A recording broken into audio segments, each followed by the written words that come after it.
I have the ability to make my team win, and I wanted to be that version of myself. I was playing for India, I was playing for the national team at the highest level, but I hadn't got the success.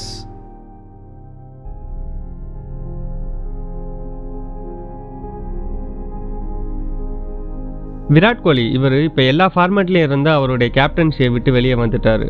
Virat Kohli டெஸ்ட்ல மட்டும் இப்போதைக்கு கேப்டனாக இருந்தார். ஆனால் அதையும் resign பண்ணி ரொம்பவே shock கொடுத்தாரு. இவருடைய கேப்டன்சியை நம்ம எடுத்து பார்த்தோம்னா ஃபுல்லாக எமோஷனலாக அண்ட் பேட் லக்காக மட்டும்தான் இருக்கும். அவரால் முடிஞ்ச எல்லாம் பண்ணியிருக்காரு. ஆனால் ஃபைனல்னு ஒரு மேட்ச் அவருக்கு கை கொடுத்ததே இல்லை இது வரைக்கும் தான் சொல்லணும். 2015 நடந்த பார்டர் கவாஸ்கர் டிராஃபியில் இந்தியா 2-0 அந்த சீரீஸை இழந்தாங்க. அந்த சீரீஸில் MS தோனி அவருடைய கேப்டன்சியை விட்டுறதா பிரஸ் மீட்ல சொல்லியிருந்தாரு. அதுக்கு அடுத்த இந்தியன் டெஸ்ட் டீம்ல லீட் பண்றது விராட் கோலியா தான் இருந்துச்சு. Yeah, it was pretty shocking at that point for all of us, and we didn't really know what to say to him because it was a very emotional moment for him, and you know, we as youngsters who started under his captaincy, it was a very strange moment. கோலிக்கு கீழே நடந்த அடுத்தடுத்த Zimbabwe, West Indies, England சீரீஸ்லாம் win பண்ணி அசத்துனாங்க Indian team. இப்படி நல்லா perform பண்ண விராட் கோலி 2016 நடந்த IPL RCB டீம் கேப்டனா ஒரே சீசன்ல 973 ரன் அடிச்சு ரொம்பவே அசத்தினாரு. கூடவே 4 செஞ்சுரி அடிச்சு அவருடைய ஆவரேஜை பார்க்கும்போது 81.3 ஆவரேஜ் வச்சு ஒரு பெரிய ரெக்கார்ட் கிரியேட் பண்ணி வச்சிருந்தாரு. அப்படி ஒரு நல்ல பெர்ஃபார்மன்ஸ் பண்ணி RCB டீம் அந்த இயர் IPL ஃபைனலுக்கு கூட்டிட்டு வந்தாரு.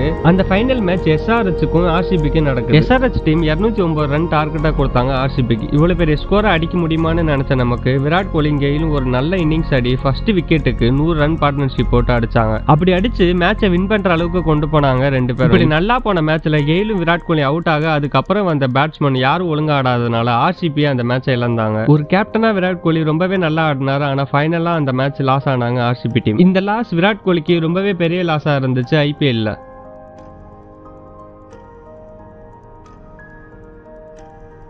2017 ஷாக்கிங்கான நியூஸ் ஒன்று வந்துச்சு. MS தோனி அவருடைய கேப்டன்சியை எல்லா ஃபார்மேட்லயும் இருந்து விட்டுறதா சொல்லியிருந்தாரு. இனிமே all format of கிரிக்கெட்லயும் Virat Kohli தான் கேப்டனா இனி இருக்க போறாருன்னு முடிவு பண்ணாங்க. அதே இயர்ல ICCயோட பெரிய டோர்னமெண்டான சாம்பியன்ஸ் டிராபி ஜூன் மாசம் நடந்துச்சு. அதுதான் விராட் கோலியோட ஃபர்ஸ்ட் பெரிய டோர்னமெண்ட்னு சொல்லலாம் அவருடைய கேப்டன்சில. குரூப் ஸ்டேஜ்ல இந்தியாவுக்கும் பாகிஸ்தானுக்கும் நடந்த மேட்ச்ல இந்தியா 319 ரன்ஸ் அடிச்சு ஒரு பெரிய டார்கெட் வச்சாங்க. அந்த மேட்ச்ல விராட் கோலி வெறும் 68 பாலுக்கு 81 ரன் அடிச்சு நாட் அவுட் பேட்ஸ்மேனா இருந்தாரு. அந்த மேட்சை இந்தியா செம்மையா வின் பண்ணாங்க. சாம்பியன்ஸ் டிராபியோட செமிஃபைனல்ல பங்களாதேஷ்க்கும் இந்தியாவுக்கும் நடந்த மேட்சை அசால்ட்டா சேஸ் பண்ணி அந்த மேட்சை வின் பண்ணி ஃபைனலுக்கு போனாங்க இந்தியா. அந்த செமிஃபைனல்ல விராட் கோலி கேப்டன் இன்னிங்ஸ் ஆடி 78 பந்துக்கு 96 ரன் அடிச்சிருந்தாரு. இப்படி செம்ம பெர்ஃபார்மன்ஸ் பண்ணி இந்தியன் டீம் ஃபைனலுக்கு கூட்டிட்டு போனாரு விராட் கோலி. சாம்பியன்ஸ் டிராபியோட ஃபைனல் பாகிஸ்தானுக்கும் இந்தியாவுக்கும் நடந்துச்சு. இதுதான் விராட் கோலியோட ஒரு பெரிய ICC ஃபைனல் மேட்ச்னே சொல்லலாம். இந்தியா அந்த மேட்சை வின் பண்ண 339 ரன்ஸ் தேவைப்பட்டுச்சு. ஆனா இந்தியா இயர்லி விக்கெட்ஸை விட இந்தியா ரொம்பவே மோசமான தோல்வி சந்திச்சாங்க ஃபைனல்ல. விராட் கோலிக்கு விழுந்த முதல் அடியா இருந்துச்சு ICC டோர்னமெண்ட்ல.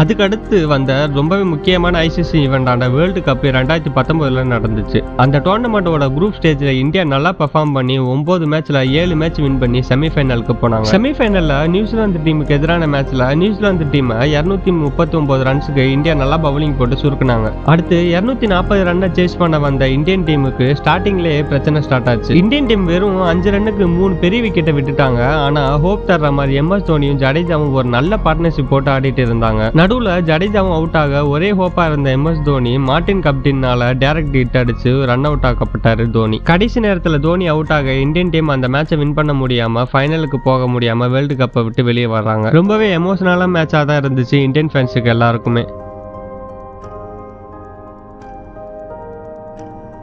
வேர்ல்டு கப்புக்கு அப்புறம் விராட் கோலிக்கும் நிறைய ப்ரெஷர் இருந்துச்சு. அந்த ஃபெயிலியரையும் மறந்து விராட் கோலி டெஸ்ட் கிரிக்கெட்ல ஃபோக்கஸ் பண்ண ஆரம்பிச்சாரு. டெஸ்ட் மேட்ச்ல விராட் கோலி இந்தியன் டீமை நல்லா பில்டப் பண்ணி வச்சிருந்தாரு. அதுக்கேற்ற மாதிரி ஹோம்லயும் அவையிலையும் டெஸ்ட் மேட்சஸை வின் பண்ணி ICC டெஸ்ட் வேர்ல்டு சாம்பியன்ஷிப் 2021 ஃபைனலுக்கு கூட்டிட்டு போனாரு விராட் கோலி. இந்த ICC ஃபைனலையாச்சும் வின் பண்ணணும்னு நினைச்சிருப்பாரு விராட் கோலி. டாஸ் வின் பண்ணி பவுலிங் சூஸ் பண்ணாங்க நியூசிலாந்து டீம். ஃபர்ஸ்ட் இன்னிங்ஸ்ல இந்தியன் டீம் 217, செகண்ட் இன்னிங்ஸ்ல 170 ரன்ஸ் தான் அடிச்சாங்க. ஆனா நியூசிலாந்து டீம் கேன் வில்லியம்சனோட ஹெல்ப்பால இந்த மேட்ச் வின் பண்ணாங்க. அகைன் விராட் கோலியோட கேப்டன்சில இந்தியன் டீம் லாஸ் ஆகி ஒரு கப்பை இழந்துட்டாங்க. விராட் கோலி அவரால் முடிஞ்ச எல்லாமே ட்ரை பண்ணாரு. ஆனா அவருக்கு ஃபைனல் மேட்ச்னு ஒன்று எதுவுமே அவருக்கு கை கொடுக்கலன்னு தான் சொல்லணும்.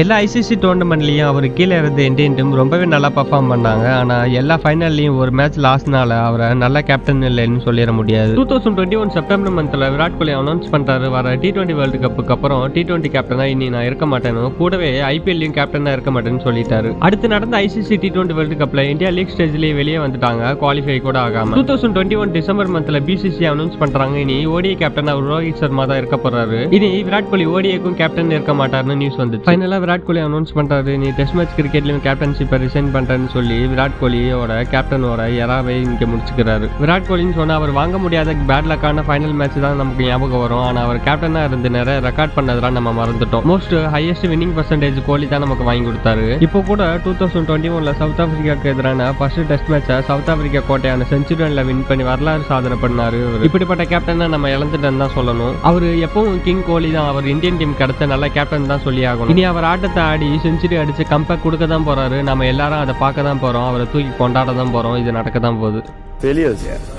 Failures are the most important thing in life because success doesn't teach you as much. It boosts your ego.